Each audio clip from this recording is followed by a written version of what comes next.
we're buying it from a family member, so we saved a ton of money compared to what it could have really sold for. Mm-hmm. And after about 6 months, we're going to get that positive equity out and use it to basically redo the house because it's still stuck in the 1980s. So we're going to bring it up to 2021. Say, what did houses look like in the 1980s? I never see. Very dark. Yeah. It's very dark and very weird, like wallpaper and stuff. Like, yeah, wallpaper. Yeah, it's one of those things. I'm like, we can deal with this for that 6 months, and then we'll get that check and we'll knock it out. I wonder who thought that up. Like, he was like, hey, what if we just start, like, let's print something. Just put it on the wall. It's like, all over the walls. Yeah. So it's like a big picture? Yeah. No, it's like little pictures over and over again. I don't know if anyone. I mean, we can try. I don't know if anyone's gonna like this. Like, holy fuck, that guy with the what do you call it? Wallpaper? The dumbest shit ever. We just made like millions of dollars. Come on, Benny, man. The kid is a L7 Weenie. Xbox box there. Xbox? Yeah, it's a 360. Oh yeah, the Elite. I ain't go out like no bitch. Yeah, I got the real one. I remember I remember being so proud to have that Xbox because everyone else had like the white one. Uh-huh. And then I got red ringed and my life just ended. I can't even lie. I went through 11 or 12 of those. Oh, like just over and over. And I didn't even play that much. Like, I had a friend who played 24/7 basically, and his never died. And mine I'd have for like 90 days and it would die out. Yeah, some people have the hacks. I don't know. There's just like some people were like, oh, you put some towels around it or something like that. I did that, yeah. Yeah. How often did it work? That would work sometimes. It'd last you another month or two, and then it might happen again. You'd try the towel trick again, it wouldn't work, and then you'd ship it off. $400 machine. Towels not included. Like, honestly, towels, yeah, you're gonna need this to operate it. Okay. But yeah, so townhouse, and next door they work on cars. Gotcha. So any given day, it's like a whole dealership over there. Yeah, I saw like 2 Porsches and stuff. I was like, dang. And then once I saw that driveway, I was like, okay, wait a second. Yeah, lower your expectations. It's just I'm the guy over here with the black Ford Focus. That's me. I'd actually looked at a house like right down the street from here. Oh yeah. Actually, about 2 years ago, when I moved into the place I moved in Ackworth, there was one like $1,100 or so down the road that I had looked at, but we ended up not renting it. So. Yeah. Well, I mean, it's an okay neighborhood. I haven't. When in comparison to other okay neighborhoods, it's a pretty decent neighborhood. Okay, good. Yeah.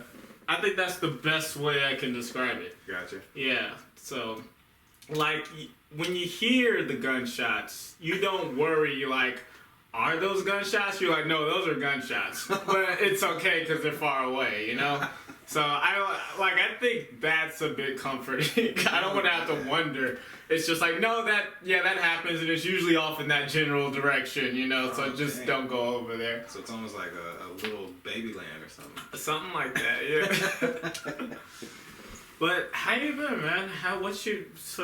When did we last see? Was that 6th grade, 7th grade? Probably 8th grade. 8th grade? Yeah, because I went through Garrett to 8th grade and then switched over to Lithia Springs High School in 9th grade. Okay, so yeah, it was Garrett, 8th grade. Yeah. I'm like, wow. I was trying to think. I'm like, because of course I'm going to ask you what you've been up to. But I'm like, well, what about when he asks you? What are you going to say? I'm like, what have you been doing for the past 16 years? And it's like, that's a loaded question. I've been making comics. Went to the dentist once or twice. And I almost got, stranded in Mexico, but that's about it. It's been a pretty chill 16 years. A lot of the stuff is, I feel like you have to be there for sometimes. Definitely. It's like, oh yeah, it was crazy, man. What happened to you? Oh, it was so exciting. It was so funny. It was hilarious. Like, what did y'all do? We went to racetrack and there was this guy there, and like something very low, but. So anyways, what you been up to for the past 16 years? Oh man, so I dropped out of high school right after I turned 16. I played Halo for probably like 6 months straight, and that was it. But that's Halo 3 though, Halo right? 2. Oh, Yeah, well, even worse. I was playing Halo 2 still.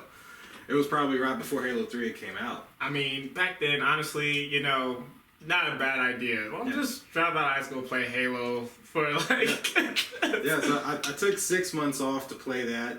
Funny enough, I still had the original Xbox. That's what I played on, and I had modded it, and we had found out a way to load the mods on a memory card, where that when you took out your memory card, Xbox couldn't like ban your account. So one day they banned my MAC address. I had this error message, called their support, and they're like, yeah, well, you were reported for modding, so we banned your MAC address from the servers. And I'm like, well, what can I do? And they said, buy a new Xbox. So that's when I upgraded to the 360. But after about 6 months of that, I got into a GED class. I finished that within a year, and before I was 18, I was in college for IT. Oh, cool. Right around the corner at Chattahoochee Tech. Finished that, got my associate's degree, and then did IT for 10 years. So, and then in between all that, I made music, and that's kind of what transitioned me into YouTube in a way, was I did audio engineering. So I was the guy behind the computer, my friends were doing the recording, and then I'd put it all together, bounce down the track, and then that kind of transitioned into video editing. Yeah, because I make videos, like my entryway to YouTube, I think it was, Dragon Ball videos. I was recording computer, like com versus com battles on like whatever the latest Dragon Ball Z game were, and making tournaments out of it, and people liked it, I guess. It's early YouTube, so almost everything got like 1,000 views if you just put it out there.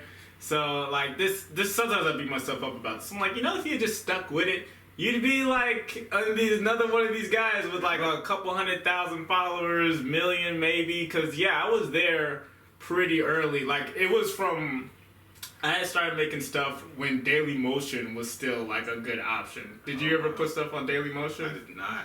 Do you know what Daily Motion is? I remember seeing like the logo and stuff. Yeah. No, I never actually posted on that. Yeah, so then I started turning them into like episodes where you just write dialogue on the screen with like an editing tool, type tool, and that's how I got into YouTube. But I mean, your journey sounds a lot more impressive. So I was originally, the only thing I ever posted was our music. So like all the music we made, I agreed with what Soulja Boy was saying at the time. I'm like, look, the internet's the way to go. My friends were wanting to press up mixtapes, and I'm like, dude, we hand the mixtape to somebody, they're going to maybe listen to it for 5 seconds and then throw it away. If we post it on the internet, everybody can find it forever. And so our tracks are even still on like SoundClick and stuff that was like before SoundCloud. Oh. So originally, I only did YouTube for the music, just to upload music. And I didn't watch anything, and then like 5 or 6 years ago, I started seeing people like Casey Neistat and a few of the other vloggers. And I'm like, okay, there's actually some entertainment here to watch, because I had never understood how they had so many views and so many hours of stuff to play on YouTube, and they would have like a Google event, and they'd be like, we've had 500 billion views in the past 30 days. And I'm like, how? Yeah. But then I figured it out once I started seeing those type of videos.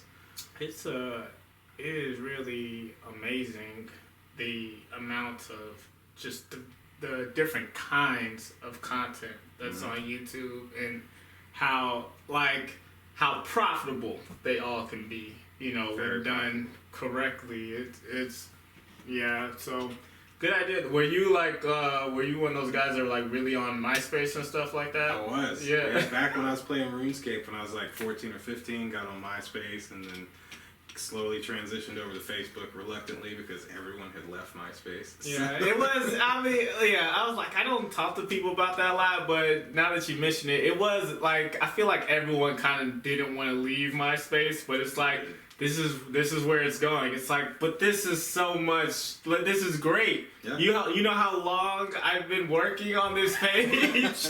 Like, getting the right song, getting the right template, editing my top friends, that didn't come cheap. Those people earned those spots, man.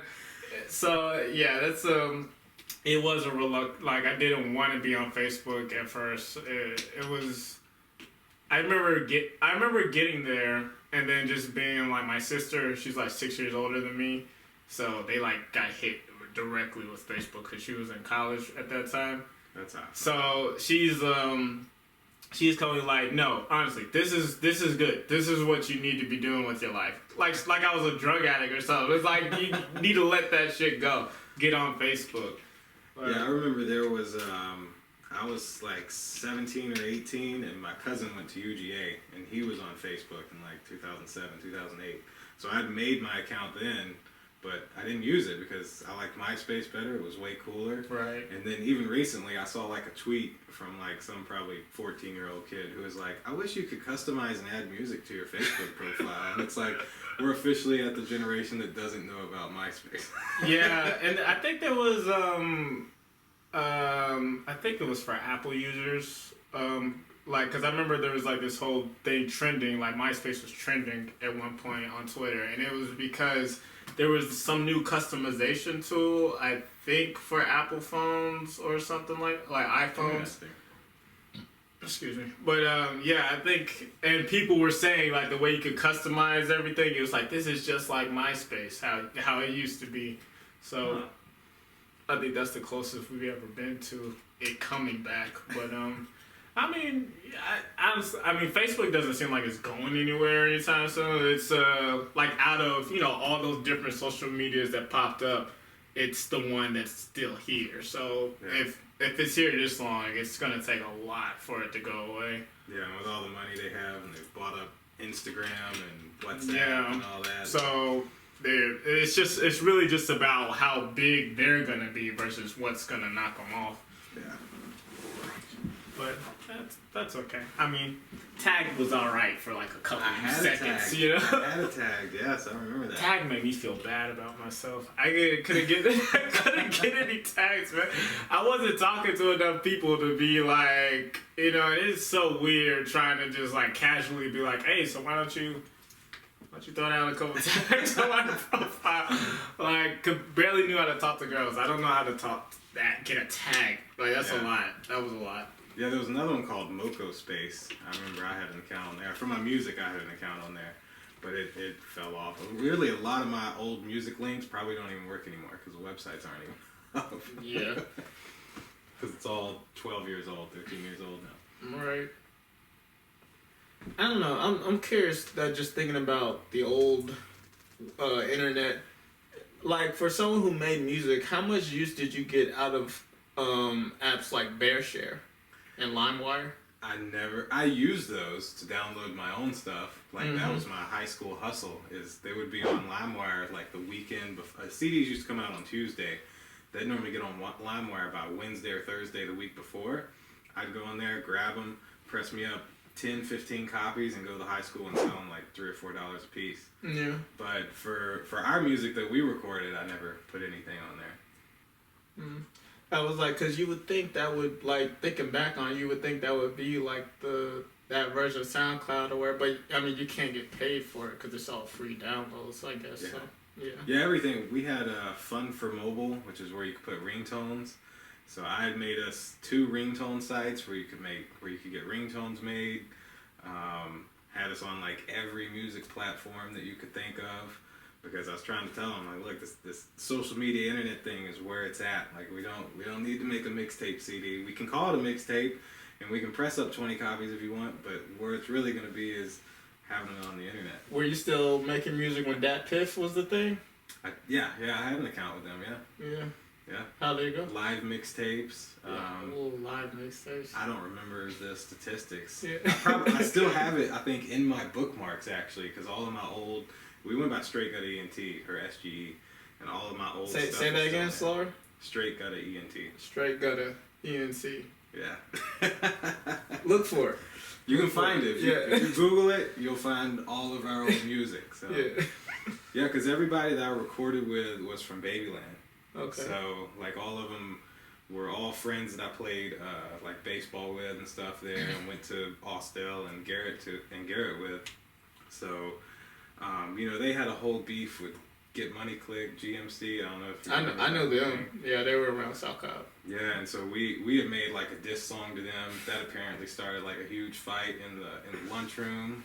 So good days. Dion had told me at the time, he was like, nobody wants to record it for me. They say it's a bad idea. I'm like, man, get in the booth. We're gonna record this.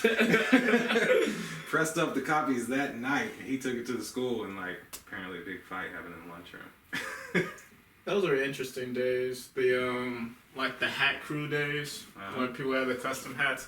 I tried to get one going cause I ran like a track in high school, and so when everybody was getting hats, I was like, well, I'm gonna get us a hat for like the distance runners. So I was like, so I had like a Detroit Tigers hat, and so but then I got them to put like an N and then a B, so it'd be like nothing but distance.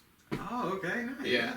And everyone thought it was cool. Everyone would wear my hat. I was like, y'all should get hats too. And then no one bought any hats. So I was the only one. But it was fun while it lasted. Yeah. People normally want them for free. Like I have my little merch and stuff. But everybody's always like, yo, give me a shirt, give me a hat. I'm like, man, they're $20 on the website. Go grab one. It's like it's not gonna break you. Like, come on, yeah. You'll go pay $30 for a hat at the Braves game. Like $30. I think they're more than that. When I went to a boxing event last December at December 2019 at the State Farm Arena, and I wanted one of those money team hats from Floyd Mayweather. It was $59. I was like, I don't want to have that bad. I mean, I'll say this: it's consistent with his brand. Like, that makes sense for him to be selling a $60 hat. Yeah. Literally exact same thing as this. $59.99. Yeah, it's different logo. Yeah, that's like those people who sell like those lines who do graphic tees for like $300. Just it's more of a status thing. Yeah. Versus like, oh, it's a dope shirt. Definitely. Yeah. So, tell me about what you're wearing. Indulge, just to indulge in life, enjoy life. I've had I don't know if you knew Caleb, didn't you? Caleb. That stayed over in Babyland. Got a last name? No, not off the top of my head. I always just called him Caleb. I know some Calebs. There's a good chance he's in the mix. But yeah, he was killed. My friend Young Teddy was killed. Just so many people killed at like 21, 22, 23. I've gotten to this point to where I'm like, man, I don't know if I'll be here tomorrow, so I want to indulge and just enjoy as much life as I can. So with the YouTube brand, I decided just to make this, even though nobody's bought it. I don't care. I'm like, it's all out there, and so if I take off, then it's in all my videos. Somebody might click it, somebody might buy it. I get views on the website every month, just no actual purchases. It'd be like that. Yeah, it's and then, you know, like you hear that story all the time where it's like, oh yeah, the merch wasn't moving for like 2-3 years. Next thing you know, and we selling out like all the time. Yeah, so but yeah, it's all about, you did it for you. Like, especially it's easy when it's a brand that has a story like that and you're connected to it.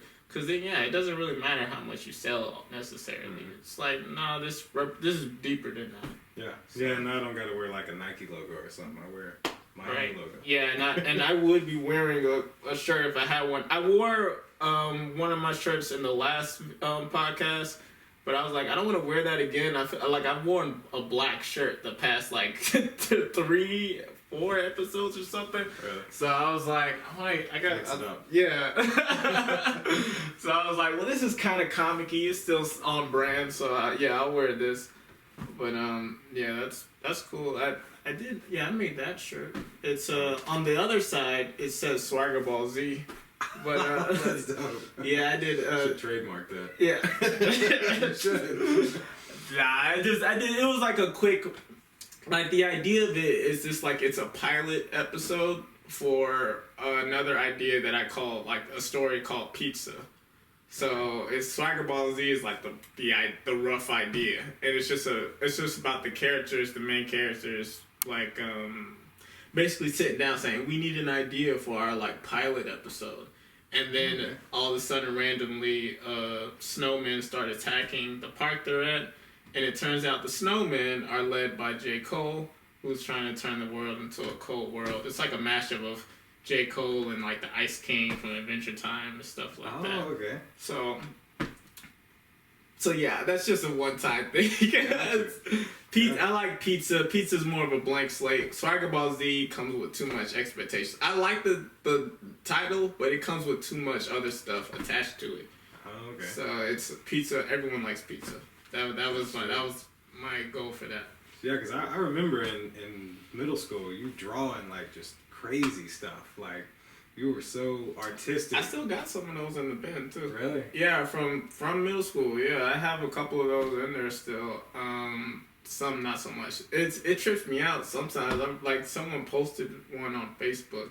He sent it to me. He's like, "Hey man, remember this? I found this." He was like, "Oh man, this is gonna be worth so much money someday." I'm like, I don't know, it's like, it's cool that you still have it. It's cool that you still have it. I remember I was thinking back one day. I'm like, I mean, would that ever be cool? I'm like, I guess, but it's so detached from where I am now in my career that it's like, dude, it's just a photocopy. Like, it's just someone could have easily just copied that at, the store or whatever. It's just like, that's some real quick Kinko shit. But I mean, yeah, those are interesting times. And you know how I got into selling those comics too? First, I was doing Dragon Ball Z stuff. I was selling Dragon Ball Z pictures to like kids. I would print, that was my hustle. I would print off Dragon Ball Z pictures from websites and then sell them to other kids for like a couple quarters or something like that. Oh, wow. And then I just started doing comic books. Yeah. Yeah, I remember seeing you even make some of the comics in school, and I was always blown away by just, I mean, it looked like the real deal in my opinion, like it was printed for a comic book store. So, because you've actually had your comics in stores, right? Mm-hmm. Yeah, it's other videos. It's not as hard as you would think. You just go up there and be like, "Hey, can I put my comic in the store?" And they're like, "Yeah." Oh wow, okay. Yeah, so I mean, the hard part is getting someone to buy it. Like, like you said, lots of people see it. Not everyone would buy it. But what I've learned doing that is that it's like, okay, there's ways to stand out from that, and like being just a local creator, you have the advantage of just being like, "Hey, can I just put this on the counter?" So it's not in this sea of books, because you go to a comic store and there's like, as big as that wall, a book, covering the whole thing. So it's like, okay, let's just step away from all of that and then put my stuff on the counter, and yeah, then it moves faster. Oh, okay. Yeah. Are you actually able to go back and get income from it, or? Yeah, and then it's like, so you keep track of how many are sold, and then you just go back and they sell it to you. Now, the messed up thing is that a lot of these stores have really jacked up margins, where if I sell a book, they'll give me 60% of the sale and they'll take 40%. I think that's a little much. That's how YouTube does. Yeah, but well, see, here's the thing: Google and YouTube, it's like, all right, do what you gotta do. Yeah. Some local comic book store, like, man, I don't know if I want you taking 40% just to put it on the counter. Like, I'm like 70-30. Yeah. But like, I found a store that does 80-20, and to me, I'm like, well, thank you. Yeah, I'm just a local guy trying to print off some books. Like, yeah, some people make it a little harder than it needs to be. But yeah, YouTube. So when did you start your YouTube page? Just let me mute that. I thought I had it muted. I started. Put it down here. Started my YouTube page in April of 2017. And honestly, I didn't tell anybody. Mm-hmm. Like, I was literally just making videos with my daughter and uploading them because she was really into YouTube. And crazy enough, the second video I ever posted, which was like connecting an N64 to your HD TV or something like that, is my most viewed video that has like 200,000 views or something like that, or right at 200,000 views. Interesting. It'd be that random video like that one. Yeah. It's like, yeah. Occasionally I'll know, like I'll just a couple weeks ago we went to see Fast 9, and we went to a 40X theater. So like the seats moved and it had smoke and strobe lights and all kinds of extra stuff. That's how you watch a Fast and the Furious movie. Exactly. At this point, I was like, if I'm gonna watch Fast and Furious, yeah, I would like to see it like that. Yeah. And so when we went there, I was like, I got to make a video on this because before we went, I was trying to see what it was like. I couldn't find any videos. The 40X company had uploaded some, but like all the lights were on, so you couldn't really tell anything. So I went in there, made a video, and that one's taken off, gotten like 5,000 or 6,000 views in the last couple of weeks, which for my channel is pretty good. Hey, so. For my channel, that'd be awesome. Yeah. So I'm like, you may think you're small. I'm teeny right now. Like even the page that I started way back when and then stopped, it's still only at like 500 subscribers. See, I think that may have been the one that I had subscribed to because when you had sent me your link when I was in North Carolina, I went to your page and I was like, I'm not subscribed. I could have sworn I was subscribed. And so I subscribed then. Yeah. But maybe I was just clicking the Facebook links and didn't actually subscribe. I don't know. Maybe, I don't know. I've at this point, how many I have? Like 1, 2, 3, 4, 5 channels? Different channel. Oh, wow. Okay. So, yeah. Because, they tell you to niche down and stuff. So I had like a variety channel at first. Then it was like, okay, let's get more specific so I can like attract the correct crowd or whatever. And see, that's the one thing I've refused to do. Oh, yeah? I started out calling it BigCVlogs because I was going to make just vlogs. And then that kind of turned into more of a tech channel of like unboxing the stuff and showing people how to set it up, which that worked great. But then I don't always have something that I've bought that I need to connect and set up.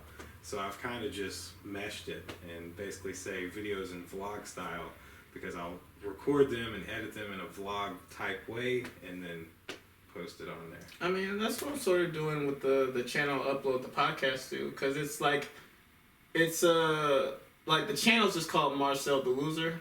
So the idea is that it has like capacity for vlogs, like vlog type stuff where I do more so like clip videos of me and my friends hanging out. I'm like really just going through like old ones right now. I haven't made any new ones, but like we used to just always hang out and I'd have the video camera around so it would record and catch all that goofy shit we would say. Yeah. So then it's like go back, chop it up, maybe put some music in some parts and then make a little fun video. So I have that stuff on there, but then there's also the podcasts, the full episodes and the clips, and then also I have like comic advice. So it's like it's kind of all within the same umbrella of Marcel the Loser, but they are 3 sort of different niches. Yeah. So I mean, sometimes, you just gotta mix it up. It's just like it's a headache trying to deal with that many channels sometimes. Honestly, I can imagine. Yeah. So, and if they all were successful, it'd be a real big headache. Just keeping track of all the users and community interactions. So, and like because I'm technically doing it right now with because I have the YouTubes, then I have the Facebook page, and then I have this webtoon platform, and then I have a Patreon I'm supposed to be taking care of. So and the Patreon is the people actually giving me money are the ones that go most neglected. That is like super bad. I shouldn't be doing that. Like I don't update enough stuff to that to where people actually like remember. Oh, I remember why I'm giving my money. And so it's like some things that just slip by the side. So, I've thought about making a Patreon, but I haven't yet. What stopped you? I didn't think people would want to pay a monthly fee to see something, and then also I'm like, I don't know if I'd have actual content to put on there that's different from what's free on YouTube. Right. And so I mean, I don't know, I see some people get away with just like, oh yeah, just put $1 and then you'll just see my video like a day early. Oh. Some people just do early access, like, cause I think you can upload videos directly to Patreon now. So some people just do early access at like $1 tier and keep it moving. Yeah, because I know Adam22, I don't know if you watch him or not, But he now has a Patreon where it's like uncensored. So he's doing his podcast with like these porn stars and they're taking their clothes off and stuff. New Age Howard Stern. Yeah, in a way, yeah. Alright. I can dig it. Yeah, I thought about doing that. Like, not really, but I mean, sometimes when I just think about who I could have next on the show, it's like, well, there's a lot of Instagram models. They've got big brands. I was like, well, I mean, your girlfriend's probably not going to be comfortable with that. So. It's funny. One of the videos we made like about a year ago, the thumbnail I used was my girlfriend, no, my wife, in a bikini as the thumbnail, and it just instantly took off. And I was like, man, we need to do this some more. So then she wanted to be Catwoman for Halloween. So I was like, okay, so she got like the whole leather getup from the second Batman movie. Oh, she went that one. Yeah. Oh, y'all went there. The old Catwoman. And so I did kind of the same thing. Took like a sexy little pose of the photo, and boom, that one took off. And I was like, okay, I'm seeing what works here now. I mean, let's not pretend like OnlyFans isn't a thing, you know? Like, it's like, why would people just want to give money to see, they'll give their money to see. In a world of 2021 where you can just go to websites like Pornhub, or wherever to just I can't show how much I know about porn. We'll just say Pornhub. That keeps you casual. Yeah. but yeah, in a world where you can just get that stuff for free, there's still people who like want to straight up pay like money for that stuff, and it's like, I guess so. I know the Karina Kniff or whatever her name is that was part of Vlog Squad with David Dobrik. Mm-hmm. She just came out with OnlyFans like last month. She made like $1 million some in 24 hours. Like just straight cash. She has like 75,000 subscribers on there at $25 or $29 a month. So she's just raking it in. I mean, I joke about it sometimes, but like sometimes it's like, like people talk about women's rights or just how they're like get the short end of the stick. I'm like, you guys are winning hard. Definitely. Like on some like yeah, y'all getting dicked over in this other like corporate world or whatever, but in like the quote unquote real world or like the cyber world, y'all are winning hard, man. Like just taking all these corporate chumps for simps, man. Like $1 million in an hour. Like, in 24 hours, she made over $1 million. Must be nice, it must be nice. It must be nice. Ferrari. It's like, I have it. Yeah, sure. Yeah. Like, Yeah. Man, $1 million. What would you do with $1 million, Chris? Probably pay off the house we just got, pay off my cars, and just let the rest of it sit and save. See, you're a dad. That's why it's like, I was like, that's why the first thing was so responsible. It was like, well, we should probably pay off this house. Gotta take care of the family, Probably should just let the rest sit. The kids are gonna need the money. It's like I was like, those are very responsible answers. I was like, if you asked me, I'd probably say, it's like, well, I'd like to get a new shirt. Maybe like, I was like, yeah, first order of business, I want that custom shirt. It's not gonna be black. Then we'll figure out the rest. It would probably be something like that. I want something real trivial. And then it's like the rest, I'm like, let me just get my dad in on this or whatever to start working this out. But, I don't know. It'd be nice to say, like, one day, what we do, like, through your YouTube or my endeavors, like, you'll just be able to see $1 million at once. And it's just like, yeah, what are you going to do with it? It's not even like, you don't have to invest it. This is just pocket change. Mm-hmm. Like, all right. And then it's like, but then it's like when you get to that level, I'm not really that much of a materialistic person. Mm-hmm. So it's like, well, I don't even know. Like, what would I even do with all that money? Like you said, I'd probably just have a lot of it sitting. Yeah. For me, I'd read one time that $1 million in the right savings account could equal like $2,000 a month in interest. Mm-hmm. So I've always said, I'm like, dang, so if you get $1 million and you're making $2,000 a month, everything you have is probably paid for. You can live off of that interest every month. You get your $2,000, slide it over to your other account, buy your food and whatnot with that, and then just keep living. Were you at all involved in the whole GameStop thing? You seem like the type to have been bought some GameStop. No. Nah. I missed that boat, sadly. Oh, I got on the Dogecoin boat like last year, which wasn't going so great, but I thought that was doing good. I don't keep up with crypto, but I thought it was doing good. It went way up to like 72 cents that night of the SNL skit, and then after that it like dropped in half. Last time I looked, it was at like 20 cents. I was just mad at myself I didn't invest $100. I took like $10 last July when Elon had first tweeted something about it, and I'm like, Dogecoin, what the heck is this? So I looked it up, and I'm like, if he's talking about it, something's gonna happen with it. So I took like $10 I had sitting in Robinhood and bought it. And then in February, if I would have put $100 in, it would have been worth, I think, 80,000 or something like that at the time. And I'm like, why didn't I just spend $100? I'm like, I would have been sitting really nice with 90 grand right now. Yeah, it's man, I just got into stocks last year. Same for me. Yeah, so it was like I'm just trying to understand that so much to the point where people talking about crypto and NFTs, and I'm like, hold on, like it's a lot to account for, and like money.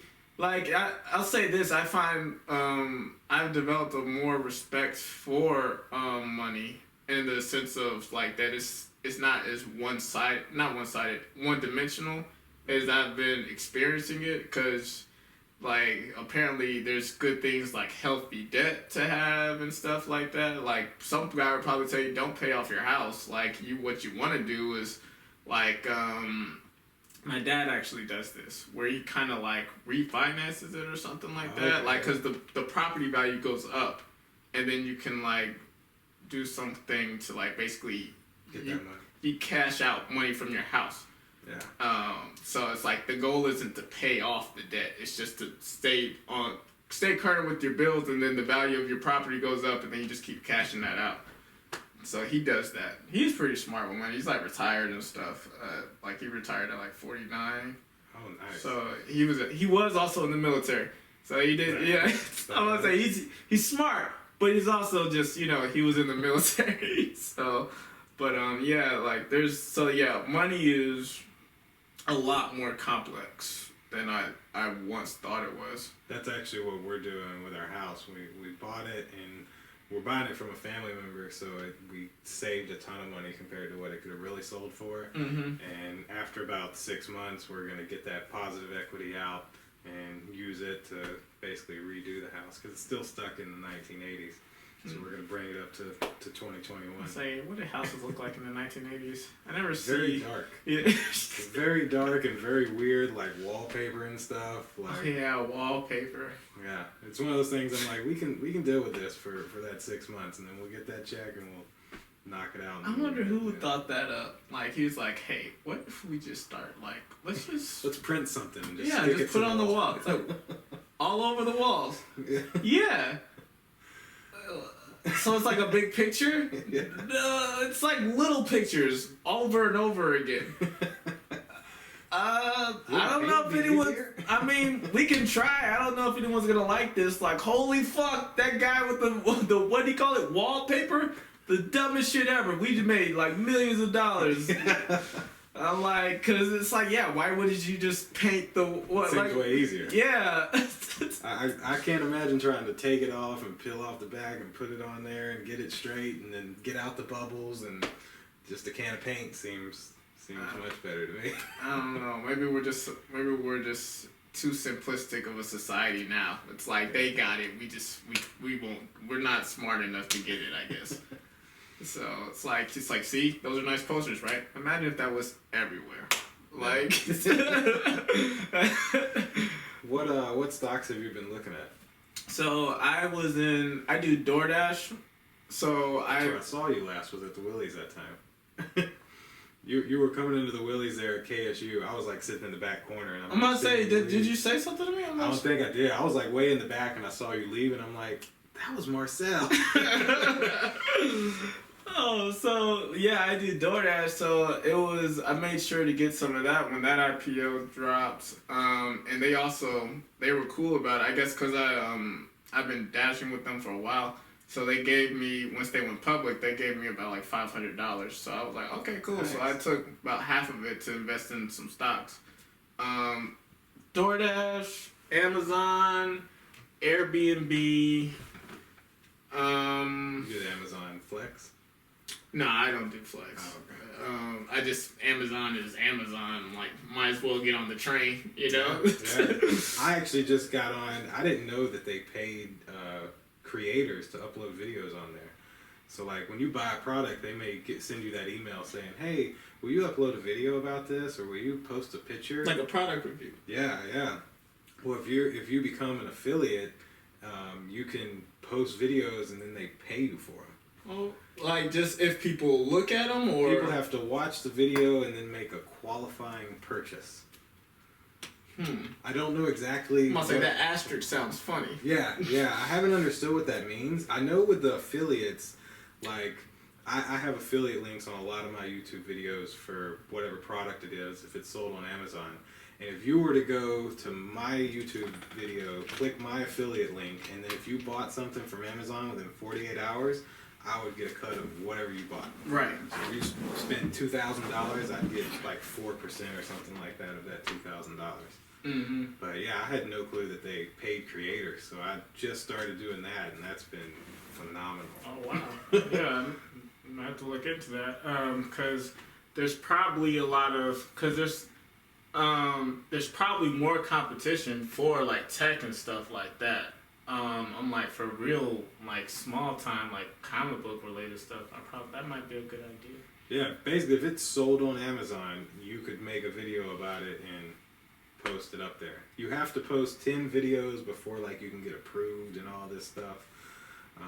But once you post those 10 videos, then you start getting income. Now, they don't send it to you for 60 days. I found that out recently. Right. I went through the whole month of June and like had this nice number at the end of the month. I'm like, oh man, this is amazing. And then July 1st came around and I'm like, wait a second, what the heck? And then as I went and read everything, it's a 60-day gap. That way, if somebody returns the product, they take the money back from you. I didn't know that part. Yeah. Is that just with regular affiliate links That's too? with affiliate links as well. Wow. With the videos and with the affiliate links. If someone buys it and they return it within that 60-day window, they'll yank that money back out of your like holdings or whatnot. Yeah, that sucks. Yeah. I was like, I don't do all that well with affiliate links, but I did make 60 cents last year. I was like, I guess whoever bought whatever didn't return it. I'll show you my my other one, the new one. My affiliate links, I normally only make like $30 a month. Mm-hmm. But that's what it's showing for the past 30 days. Wow. So this is now doing the videos? Yeah. Or is that just solely from videos? Solely the videos. Wow. My affiliate link still shows like $25. So yeah, that's the move. Yeah, that's definitely the move. I had no clue it existed until the end of May. I'm gonna say, who put you on it? I think I came across it on an Instagram ad or something, and it was like, are you a content creator? You can upload to Amazon. I'm like, I can? Looked into it, and I'm like, what the heck? I have a lot of products that are sold on Amazon. I already had all the videos on YouTube. So I went on YouTube, downloaded all my videos that were related to a product on Amazon. But they have very specific rules that you can't, like I can't shout out my merch. I can't say like and subscribe. So I had to go into those videos and edit all that out. You also can't say prices. If you say a price in the video, because the prices can change. Okay. They don't want you to say this is $30 when it may be 25 at the time, or heck, it may be 35 at the time. Right. So I had to go in, edit all that, and then upload them. But I had just got the new iMac and just went on this editing spree basically, and got them all up before Prime Day, because I was like, man, Prime Day is going to be a ton of people on there, and it seems to have worked. Yeah, man, hey, shouts out to you. You definitely seized an opportunity. That's a good move. I'll have to try and see how I can adapt it. Doing affiliate links with the comics is a bit tougher because it's usually I'm always referring something like the common denominator is the comics. Mm-hmm. So then, like, say today I did like a comic strip and it's like joking about Kool-Aid, and so in the comment section I have I have an affiliate link for a variety pack of Kool-Aid. Oh, And then like a cool Kool-Aid inspired t-shirt. It's like it looks like, you know how Kirby absorbs things and then turns into it? So he's like a Kool-Aid picture or whatever like that. So Oh, okay. so yeah, I have an affiliate link for like straight up Kool-Aid and an affiliate link for a Kool-Aid related shirt or whatever. So it's different stuff all the time, so it's not really going towards a target demographic. Gotcha. Yeah. So it's really like a hope and a prayer a lot of the times. But I'll get a lot of clicks, but rarely does anyone buy. So, but maybe I can try and see if this video thing will work a little better. Yeah, the videos might be the way to go. I had no clue I'd be anywhere near that. It honestly makes sense now, though. The more I think about it, and just when like a bigger picture of how all these people are battling with streaming, and it's like, yeah, because you know, like most people, they do their product reviews on YouTube. Mm-hmm. And that only strengthens basically Amazon's competitor when it comes to streaming. It's Exactly. like, well, what's the way we can knock them down a notch? Well, it's like, all right, well, let's let people upload videos here. Starts with product reviews. Next thing you know, they have their own little community of just videos. Exactly. So yeah, I feel like that's where they've thought about moving Twitch that way. I feel Twitch has been a roller coaster. yeah. I'm like, I'm not on Twitch, but I've heard like Twitch has been very like they change their policies like every 5 seconds or something like that. Yeah, the hot tub girls were making a killing. Like they were just getting in the hot tub. Another point for them. Yeah, they started banning a lot of them though. Oh yeah. Twitch did, yeah. Did they find a way around it yet? I don't think so. Yeah. A few of them though definitely started getting banned for doing it, saying it was inappropriate content. Which I've never understood how, like on YouTube, they'll demonetize a video because of what it's about. So like when I was in Vegas, I did a video about a marijuana dispensary, and it of course instantly was nixed, couldn't make any money off of it. Interesting. But I said to myself, I'm like, there's marijuana companies in these other states that are paying for ads that would love to be on that video, I think, instead of just nobody making money off of it. Right, and I mean it's YouTube legal. still makes money. Right. It's legal. Like, and I think about at least 50% of the country at this point, right? Yeah. And then you know what their deal is in Europe. So, yeah, I don't know why they would be that sensitive to that. It's the same way with drinking. Like, anytime if we do a video where, like, we drink something, I always cut I'll have the glass get to here, and then I'll cut it, and then the glass is coming back because I can't show drinking alcohol. Can't consume it on screen. So as long as I don't show it, I didn't break their rule. Oh, wow. Yeah, there's all those little tricks that you gotta figure out. It can be very tricky. What I like about that stuff though is the innovation of people figuring out. Like it's just from even if I'm not the person who figures it out, I have a certain level of respect for the people who are able to find a way around something. Yeah. And it's like, okay, well they put this wall here. Here's an idea for a ladder so we can still get right to where we want to be. And it's like, holy shit, that was a dope idea. Like it's just like I like people who make good ideas, good ideas. So. Yeah, their newest thing now, they sent me an email about a month ago that basically says that, for example, like your channel, you're not monetized yet, but they can still run ads on your video, and YouTube can still make money even though they're not paying you. I don't think that's right, but I think that's their way. There's been a lot of YouTubers who kind of get Me Too'd, I guess you could say, where they get canceled by everybody, but they make videos that get a ton of views, and YouTube and Google's like, man, we hate to delete these. So now they're able to say, well, we're not paying the creator. We took his money away, but this video's still going to play and get ads. That's a good point. I looked at it like because I follow a blog on YouTube or wherever they do like pop culture news and stuff like that. You report on YouTube, and they did make the point. It's like, well, Google, / YouTube is putting up all the money to host all of this content. So I'm like, all right, well, I was like, if you're running ads, I guess so, because it's like my content is reaching a small audience, if that, but it's still occupying a space on your servers, so to speak. That makes sense. So it's like, okay, I'll pay that rent. that rent fee of you running ads on my videos. I don't get nothing, but you get it. So it's like, okay. And once I get to 1,000, okay, now I get my cut, so to speak. So it's like, all right. I didn't look at it that way. That's a good way to look at it. Yeah. I just saw a documentary about this one YouTuber. I know it started with an O. I can't think of his name, but he's been on YouTube for years. Discovery Channel or one of those did like a whole documentary about him, and basically he was like flying these girls out, and the girls were saying he did stuff and that whole type of shenanigans. But YouTube ended up saying, well, you know, we've demonetized his channel, so we can't make money off of it anymore. Mm-hmm. But then it was like 60 days later that they came out with that policy that, hey, we can still put videos on we can still put ads on videos and not pay the creator. Yeah, I'm sure there's a lot of truth to the point you made as well. Like it's killing two birds with one stone, and it probably does something else that we haven't even saw yet. So it's like, this fixes like all of these problems for us. Like it's like that's like the wallpaper guy. This guy's fucking great. That's a dope idea, man. Exactly. So yeah, it's like it's a business, and you know they gotta do what they gotta do. It's still a really dope platform. The only place I would want to upload content, minus Amazon now.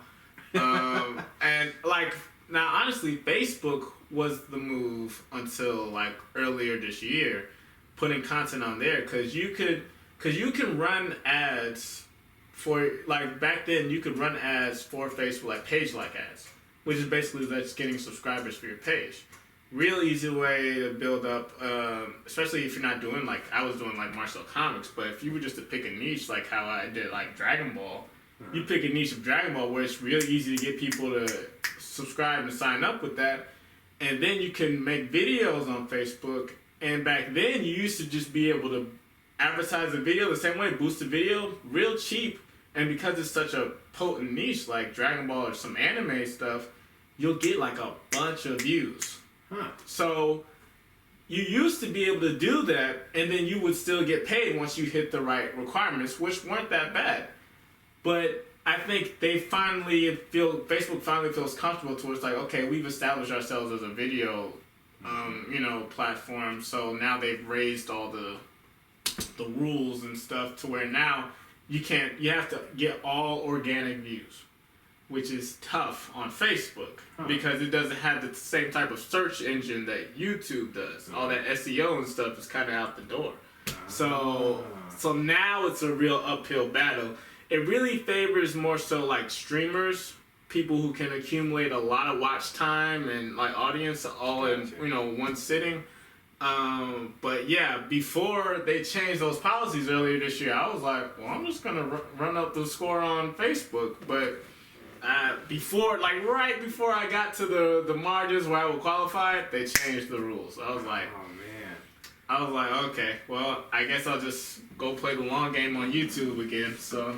Oh yeah, because I had boosted a few. I had made some posts and paid to boost them on there, and they'd get 400 or 500 views, maybe 50 or 100 clicks. But I never did the actual videos, and I think they had already switched it because when I went on there, it was like you got to have this many hundreds of likes and this many thousands of views. I know Instagram said you had to have 10,000 followers, and I was like, oh my god, it takes a while to get 10,000 followers, especially nowadays. Yeah. So I'm not even to 4,000 yet, and I've been doing this 4 years. I gave up on Instagram, man. it was just too much. Like I don't know. It can, especially with art, because art is subjective. So like I can accept if I see a post like that, that picture, and it gets like 10,000 likes. And my picture only gets like 53. Okay, that's a really dope ass picture.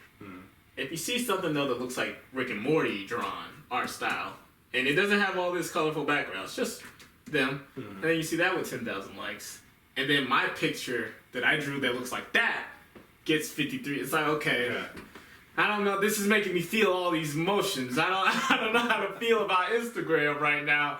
And it just wasn't for me. I just started trying to find other things. But it's for other artists, it's definitely a good idea. It's worked out for them. They've really built up good followings, especially the ones that draw female-related content. So, because, I mean, Instagram is cool. That's what you gotta do then. I mean, Instagram is cool, but it's also a giant thirst trap, like slick softcore porn. So, I mean, I don't know. It's like the easy routes to being successful in art. Some of them I just never really wanted to do. It's just not what I want to do, you know? Yeah. So, it's like, I keep that in mind, though, now when I'm making my stories. It's like, okay, you have to do what they call fan service. You should probably put some of that in there just to give you an extra step up. You're still doing what you want to do, but you gotta be mindful of this, you know? That makes sense. So yeah, but yeah, YouTube, social media, crazy game, crazy world. It is. It's crazy how in 2021 people can make so much money from just the internet. I mean, I had to check the battery. I can't. My eyes suck, so I can't just look. So like, I have to like. Usually, if I was smart, I'd have a timer here. But yeah, I'm not smart. So so now I just have to awkwardly get up and just look into the screen to see what the battery says. Does it save it still if it dies? Yeah. It's like, okay, well, hit the lights, but we got everything, you know. But I also just like to, you know, just to close out the video, you know, so it's, you know, because it takes a long time for that to charge. I don't have, like, the actual battery pack. I charge it through my laptop with USB connect. Okay, yeah. So it's one of those real slow charges. So it's like, if it died, I couldn't just say, oh, hold on like 10 minutes, let me just put some more battery. Like, no, it'd be like, can you hang for like an hour? You know, like, so it's like, nah. So now I just try to be mindful of it, because it happened like the first couple episodes. We were just talking, and it's like, oh, battery died. Well, okay, well, we'll just charge it real quick, and then you get like 30 seconds to be like, okay, that was fun, thanks, bye. And so, yeah, I just try to be mindful of it now. No, totally makes sense. Yeah. So you said you've been wanting to do a podcast, right?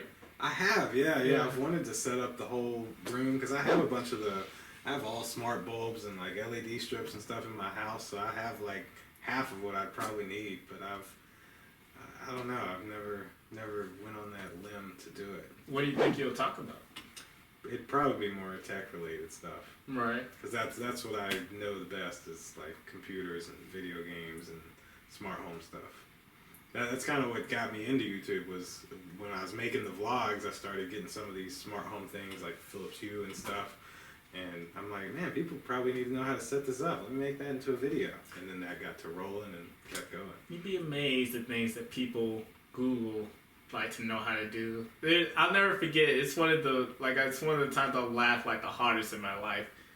It's like I saw on Tumblr, someone did like a little video of where it shows like on Google, like you see the Google search bar where it says like how to eat cake. Mm-hmm. And it's like the person, and then you see this person like scrolling with like this stone face, just like scrolling with cake like on the side of their face. like how do you do this shit? It's so subtle. It's so hilarious, just the way they look, and you can see off the reflection of their face that the screen is scrolling, like they're really trying to find the answer to this question. So, but yeah, so tech. Okay, yeah. I mean, yeah, it's a cool. It doesn't take much. This is very, very low maintenance. Yeah. So I mean, I'd probably just start like you know, some people. I think it was. Do you know Bill Burr, comedian? You know Joe Rogan? No Joe Rogan. Okay, yeah, sure. So we're just gonna say Joe Rogan on top of where Bill Burr's name will be. And I'll make this story a little easier. So, insert Joe Rogan. He just started doing podcasts, like, I think he would do them, like, 10 minutes at first. Just, like, a quick little, like, because he's a comedian. So, he would just do, like, about, like, you know, like, because comedians usually do, like, 5, 10 minutes or 15 minutes. So, he would just start it out doing, like, 10 minutes. Then he eventually, once he got more comfortable, 15 minutes, half hour, 45 minutes. Now he does a whole hour all the time. Oh, so, insert Joe Rogan. I mean, he started really small, but I mean, that was as he got more comfortable and it got more, popular. Yeah, he just expanded in what it could be.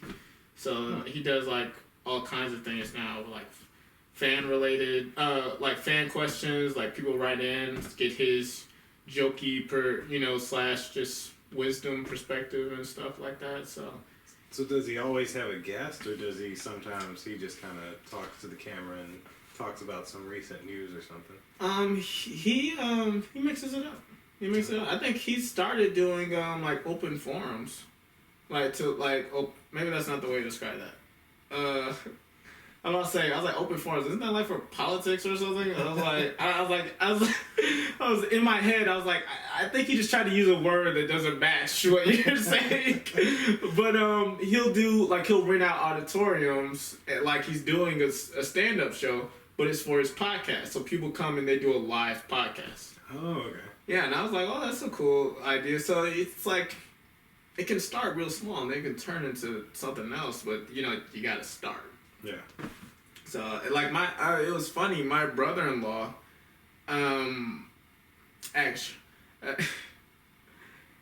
here's my problem.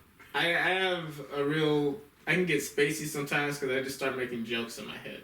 Mm-hmm. So I'm like, I say brother-in-law, and I'm like in my head, I'm like, remember that time when you were always saying my sister's husband? Because it sounded more mature and adult. Oh. And my brother-in-law sounds like I don't know, he sounds like a reject or something. And I'm like, he's not that person. He's a really cool and mature and wise, smart person. I was like, that's my sister's husband. That's not my brother-in-law. Anyways, so he was a guest on my podcast. And then I think he had always wanted to do it too. He came on here and went through the motions of doing it, and then he started doing his own podcast. I think maybe a month or two afterwards. Oh, nice. And I think they're pretty good. Like him and his friend, they do it like every Monday. Oh. And until this past Monday, they took a break, but I think they've gone like maybe 20-some weeks straight. Wow. So it's like, that's the main thing is consistency. Right. So I definitely saw that once I started being consistent, it actually started having that snowball effect compared to I'd post 2 or 3 videos and then not post for 2 weeks and then post another video and not post for 3 weeks and then maybe post 6 videos back to back to back and then not again for a month. Yeah. Do you batch content now? What do you mean? So batch content means like basically like, so today we're recording this podcast. If I was to go and edit it right now and then clip it out and then upload all those clips today, but schedule them out, so okay.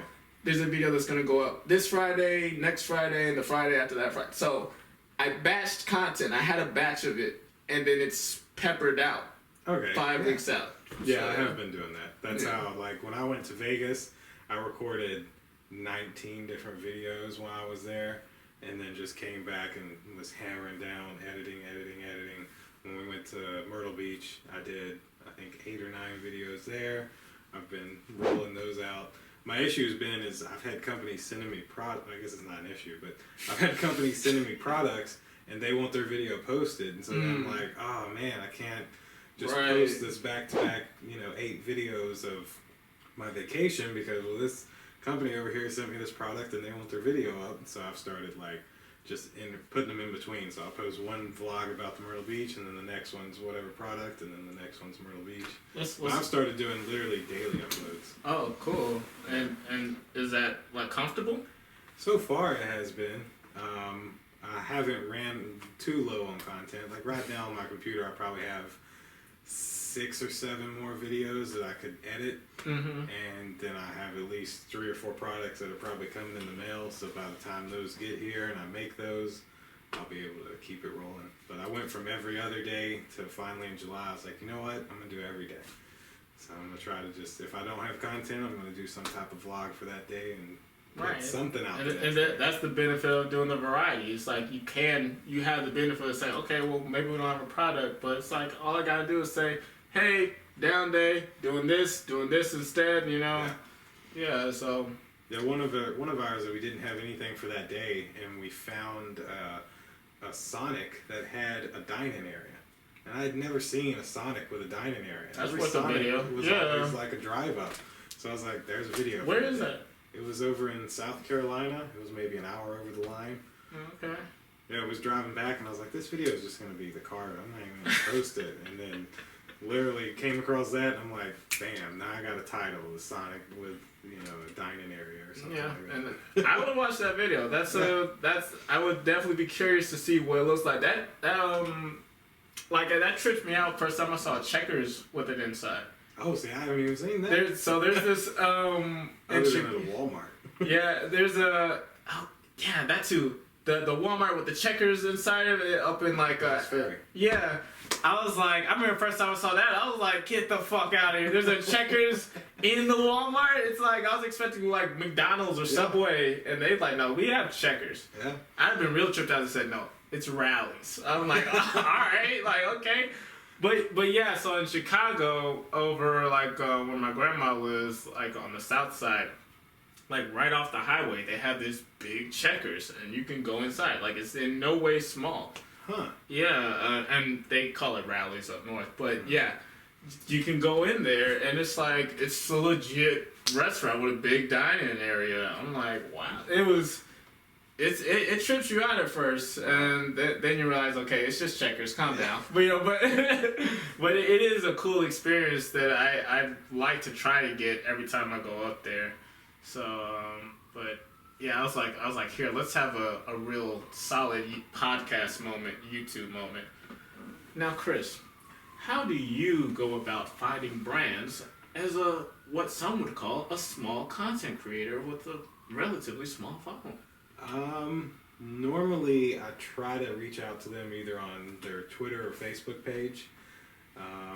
I'll see whatever product they have. I'll send them a link to my channel and just say, hey, I'd love to do an unboxing of your video. And actually, one of them recently called Cam Masker. They make like this little fake plant that you can hide a security camera in. And I reached out to him and he saw it. He was like, yeah, I'd love to send you one. Here you go. And sent me one. He said, hey, I'm making one for the ring. When I make that, I'll send you that one too. And I'm like, okay, sweet. And do you just get free products, or do they also pay you? So if you're allowed to talk about that. I haven't been paid yet. Normally it's just the free product in exchange for the video. Mm-hmm. But one person has talked about paying me for it. So I was like, hey, if you want to pay me, I don't really know what to charge, but I'll take money for it. Sure. Yeah. I think he's gonna pay me in crypto, which I'm like, okay, that's fine. You know, if Ethereum goes up. I'm about to say, yeah, it could be like a really good, yeah. I mean, if someone just offered to pay me, like I probably wouldn't ask for it. Yeah. But if someone offered to pay me in some kind of crypto, I'm like, okay, yeah, like, let's see what that happens. That happened to one YouTuber in like the UK. He got paid like a couple, like in 2012 or something, like 30,000 Bitcoin or something, and then he lost his password, so he could never cash it out. Oh, and they have no verification process to get that back. No way to get it. He's just out. And so when Bitcoin was at like $67,000 times 30,000, I don't know what that would have been, but so what happens to that money? It's just sitting there. It's just it's encrypted. It's gone. That's the kind of shit that makes you kill yourself, man. Yeah, another guy, his password was on a hard drive that he threw away. And so he offered the city money from the Bitcoin exchange if they would let him go through the like dump to try and find this computer, and they declined it. But he apparently had a ton of Bitcoin. He didn't know the password. And he was like, it's on this hard drive that I threw away. It's got to be in the city dump. Can I come look through and find it, and I'll give y'all this much of a donation? But they wouldn't let him do it. That was at this city? No, that was overseas somewhere. Oh, okay. All right. Maybe they're a little stuck up. I'll say people dive through trash all the time. I'm like, what's the problem? Like I said, that's the kind of stuff that make you kill yourself. 30,000 Bitcoin would have been worth a lot. I get upset just losing my password to a fucking Papa John's account. Like like to lose a password to thousands of dollars. That's some heartbreak right there. Yeah, definitely. I pray you never have, or anyone I know has to go through that, especially because I would let them hear about it. Like, I would, like, if you were my friend and you did that, I'd be like, you stupid. Like, every time I saw you, like, oh, it's the guy, yeah. He lost 30,000 Bitcoin. Yeah. Doing what? Just trying to be clean, throwing out his trash. Like, I told him no one cares. I was like, why are you trying to clean up all this much? That girl still didn't have sex with you. Like, I don't know why you tried. Bro. I feel like that was what the YouTuber had said. Something about he didn't think it would ever really amount to anything, and he didn't really pay it much attention, and then it just kept climbing, and then he didn't have the password. I learned from a Seinfeld episode very early on. Like, I think it was like in their first or second season. They did this episode where George, like, you know Seinfeld, right? Mm-hmm. Okay, I'm about to say, I might just be saying names. Seinfeld, George, like, who did they say? So he, like, George got, like, a stock tip. So he said to, like, he and Jerry invested, like, a good sizable money, like a couple $1,000s on a stock. And, you know, the idea is the guy would tell them when to sell, right? So they buy the stock, but then the whole episode is just going down and going down and going down. And they're just like, over there, you just see them freaking out. And it's like, what the hell? I thought you knew a guy and all this stuff. And then Jerry eventually just sells. George is like, you know, I'm just going to go down with the ship. and then at the end of the episode, it picks right all the way back up. And George is like, you know, all happy and stuff like that. And Jerry's over there sour. So I'm like I've learned at this point, it's like, if you get in, just keep going. Mm-hmm. Like, it's like, and when it gets to a point you feel comfortable, sell, you know? Yeah. It's like, but I'm like, if it just, like, if it's a long term, it just seems like it's going nowhere, just let it keep going. That's what I do with the Dogecoin. I'm like, it may rocket up. If it hits $1,000 one day, I'll be a millionaire. Yeah. If not, you know. Like, the idea is to use money you're not going to miss. Mm-hmm. Right. So that's been one of the things I've mainly been buying was like electric car stocks, because that's where Tesla. You got Tesla stock? I don't have any Tesla stock. I was late to that game. I almost bought it back in like 2013 whenever it first came out, but I didn't. And I'll say this: I've been seeing a lot and more Tesla cars on the road. Oh yeah. Yeah, and that Cybertruck, I think it's going to change the game. Yeah, that's like the tank, right? Yeah. I got one on pre-order. The week after it came out, yeah. Oh, wow. I mainly wanted to lock in. I wanted the full self-driving, and so if you whenever you pre-ordered, you locked in that price. Mm-hmm. So when I pre-ordered, full self-driving was like $8,000. Now it's $10,000. So technically, when I get my car, it'll be $2,000 in positive equity, because the full self-driving is $2,000 more than it was when I. So already, as soon as you get the car, you could sell it. I can sell it and make profit. Yeah. Good shit. Yeah. It's like, I've recently gotten more conscious about, like, let's say clean, just being like saving the damn earth. You know, what they call the carbon footprint or something like that. I saw some documentary. Fuck my world up, you know, and it's like, Jesus Christ, is it that bad out there? So I've started, like, I've always wanted to recycle. Like, I would, like, if you were to ask me, like, I'm a person who would recycle. I just didn't take the necessary steps to do it. Mm-hmm. Now I do, though, because I'm like, okay, this shit's apparently getting super out of hand out there. So I've started recycling, and I would like to think I would be a person who would get, like, a hybrid car or, like, an electric car. It's like, but in the back of my head, I just be making fun of the Teslas all the time. It's like the front of the car, like, versus like you look at a car with like a grill, then you look at the front of a Tesla, it looks like an uncircumcised penis. Like, it's weird. It's weird looking car. Like, it's like no one had, like, if you didn't have a mouth or something. It's just, it's a weird looking car. I've never thought of it that way.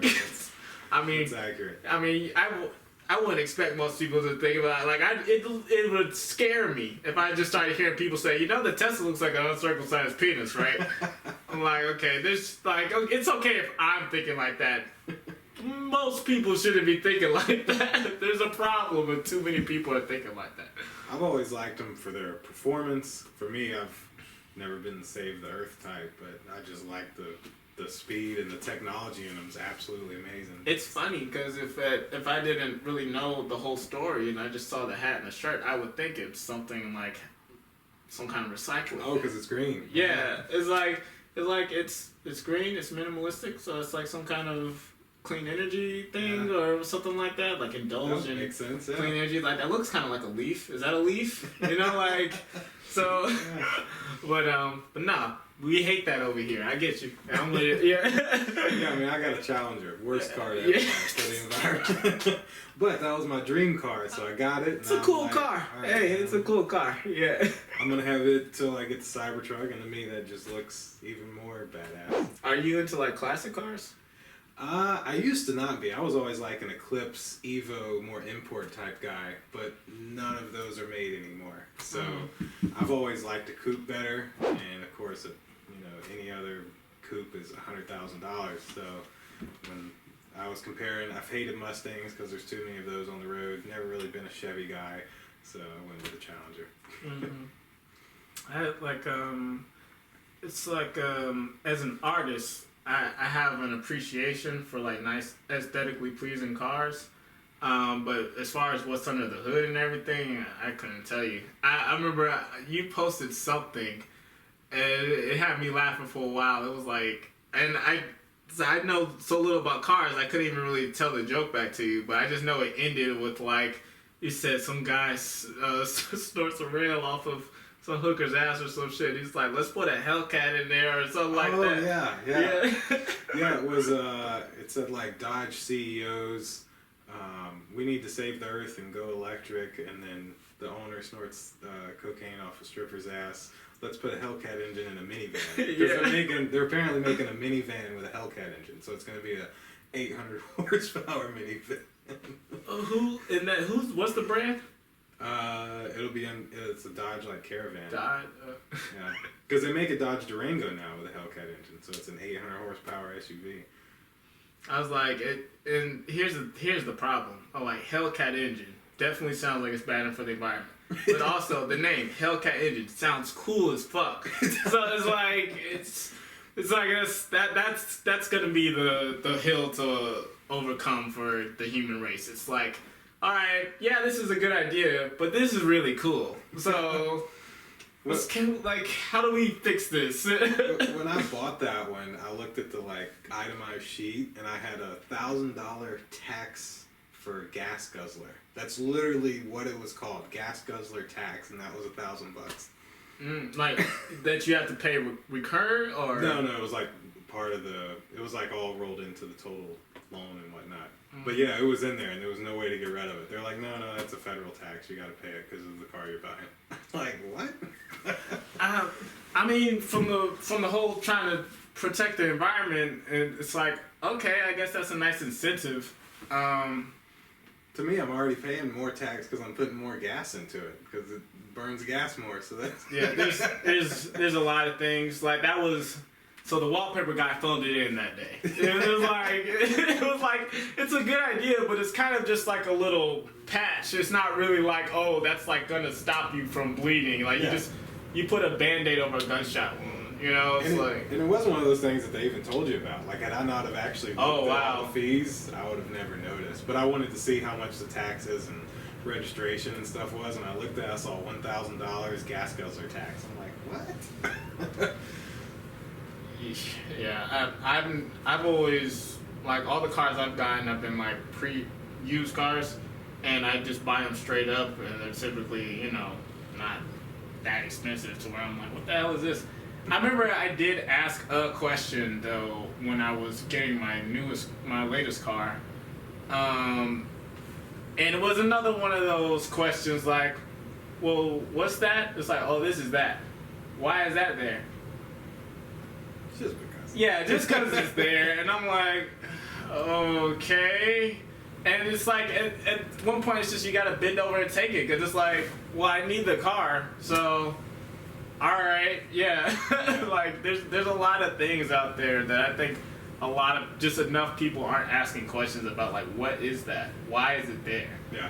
Yeah, it definitely is. Because with the Teslas, you can ride on the Express, the like Peach Pass thing. Mm-hmm. That's free if you have one of those eco-friendly like Georgia plates that has a little leaf on it. And but that plate costs you $400 a year.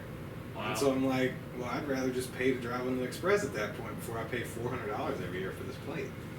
Yeah. Peach Pass sucks. Those people get on my nerves. It's like, so you get to drive over there? Yeah. That's all right. That's you. Indulge, all right. Exactly. Well, we're about to run out of battery here, so just want to say, like, I suck at opening and like finishing these things because there's never really a formal introduction, and then I try to do a formal outro, but it just feels weird. I don't know. You'll get one. Do a quick little sign off. Anything you want to shout out your YouTube channel or anything real quick? Yeah, youtube.com/BigCVlogs. BigCVlogs on everything, Instagram, Twitter, etc. And for the merch, IndulgeClothing.com. All right. Hey, you heard it here. Well, probably not first. You heard it here. Anyways, thanks, Chris, to being on the podcast. Anytime. Close friend, 16 years ago. Maybe that'll change, or at least we've taken a great big step from just knowing each other on Facebook. Yeah, so it's like, I think that's some good progress. But all right, yeah, thanks for watching. Y'all have a nice one. Peace.